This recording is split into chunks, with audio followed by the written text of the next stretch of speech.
नाशिक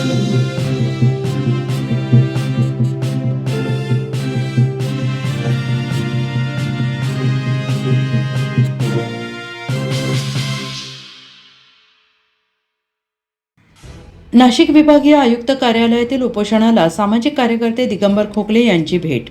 नाशिक येथील विभागीय आयुक्त कार्यालय परिसरात आदिवासी समाजाच्या विविध प्रलंबित प्रश्नांसाठी आदिवासी कन्या संगीताताई कडाळे यांनी सुरू केलेल्या उपोषणाला सामाजिक कार्यकर्ते दिगंबर खोकले यांनी भेट देत त्यांच्या तब्येतीची विचारपूस केली. यावेळी दिगंबर खोकले यांनी उपोषणस्थळी उपस्थित कार्यकर्ते आणि समाज बांधवांशी संवाद साधत आदिवासी समाजाच्या समस्या आणि व्यथा जाणून घेतल्या.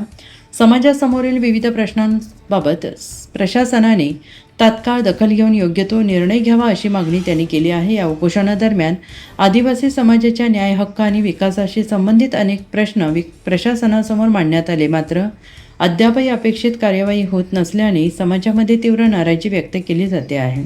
दिगंबर खोकले यांनी समाजाच्या लढ्याला पाठिंबा दर्शवत शासनाने त्वरित सकारात्मक भूमिका घ्यावी, अन्यथा येत्या काळात संपूर्ण महाराष्ट्रभर तीव्र स्वरूपाचे आंदोलन करण्यात येईल असाही इशारा दिला आहे. या भेटीमुळे उपोषणकर्त्यांना नैतिक बळ मिळालेलं असून समाज बांधवांमध्येही नवचैतन्य निर्माण झालेलं आहे. आदिवासी समाजाच्या न्याय मागण्यांसाठी सुरू असलेल्या या आंदोलनाकडे आता संपूर्ण महाराष्ट्राचे लक्ष लागून राहिलेलं असून प्रशासन कोणती भूमिका घेते याकडे सगळ्यांचे लक्ष केंद्रित झाले आहे.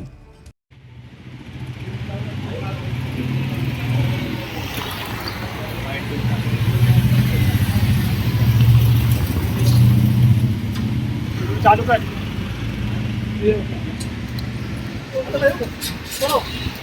आज या ठिकाणी आपल्या आदिवासी समाजाच्या संघर्ष कन्या आदरणीय संगीताताई कडाळे यांचं विभागीय आयुक्त कार्यालय नाशिक येथे उपोषण सुरू आहे. मला वाटतं हे आपल्या ज्या अमरावतीमध्ये महिलेवरती जो अत्याचार झालेला आहे, मला वाटतं तिचा बलात्कार करून खून करण्यात आलेला आहे किंवा असंच काही प्रकार आपण समजूया. तर त्या प्रकाराला न्याय मिळवून देण्यासाठी आदरणीय संगीताताई कडाळ, आदरणीय भाऊ भोसले त्या दोघांनी ते या ठिकाणी गेले 4 दिवस झाले हे उपोषणाला बसलेले. पण या उपोषणाला मला वाटतं आजपर्यंत म्हणजे 4 दिवस झाले एकही आपला आमदार आला नाही, एकही खासदार आला नाही. आदिवासी आमदार कुठे असा प्रश्न आता निर्माण झालेला आहे. काही आदिवासी विद्यार्थ्यांचं, आदिवासी मुलींचं, आदिवासी महिलांचं आलेलं आहे. आपले आमदार खासदार मला वाटतं सर्व पक्षांचे गुलाम झालेले. म्हणजे जसं पक्ष आदेश देतो तसे हे वागत आहे. आपले जो समाजामध्ये काय चालू आहे, समाजावरती मधील मुलींसोबत महिलांसोबत जे अत्याचार घडत आहे यांच्याकडे यांचं लक्ष नाही. त्यांचं लक्ष फक्त एकीकडेच आहे, पक्षाची गुलामी करणे बस. आणि त्यात दुसरा महत्त्वाचा मुद्दा असा आहे की मी असं ऐकलेलं आहे की म्हणजे व्हिडिओ पण बघितले संगीताताईंचे, आदिवासी विकास भवन या ठिकाणी ताईंचा अपमान करण्यात आलेला आहे. तर माझं एक म्हणजे सर्व आदिवासी मुलींना, आदिवासी महिलांना, आदिवासी बांधवांना सर्वांना एक म्हणजे मी एक ह्या व्हिडिओच्या माध्यमातून एक आव्हान करतो की आपण सर्वांनी जर एकी केली तर एक दिवस आपल्याला आदिवासी विकास भवनला सुद्धा घेराव घालायचा आहे. कारण का त्यांना अधिकार नाही आहे आपल्या आया बहिणींचा अपमान करण्याचा. मला वाटतं जे आयुक्त आहे त्यांना काहीच अधिकार नाही आहे. आणि असे आयुक्त नसले तेच बरं. त्या जागी मला वाटतं जर तुकाराम मुंडेंना बसवलं ते योग्य होईल. म्हणजे आपल्या आदिवासी समाजाला 100% न्याय मिळेल. काय बरोबर आहे काही? हे असं आहे हे सगळं. म्हणजे आमचे जे आपले जे आदिवासी समाजाचे आमदार खासदार आहे यांनी तर मला वाटतं फक्त निवडून येण्यापुरते हे जनतेत जातात. बाकी यांना आपले जनतेचं काय चालू आहे, जनता सुखी आहे का दुखी आहे याच्याची घेणं देणं नाही आहे. सर्व त्यांच्या पक्षाच्या गुलामीमध्ये व्यस्त आहे आणि जसं पक्ष सांगेल तसे वागत आहे. 4 दिवसापासून या ताईंचं उपोषण सुरू आहे. त्या अमरावतीच्या आपल्याच बहिणीला न्याय मिळवून देण्यासाठी. आपला एकतरी आमदार खासदार आला का ताई भेट घेण्यासाठी? नाही आलेला.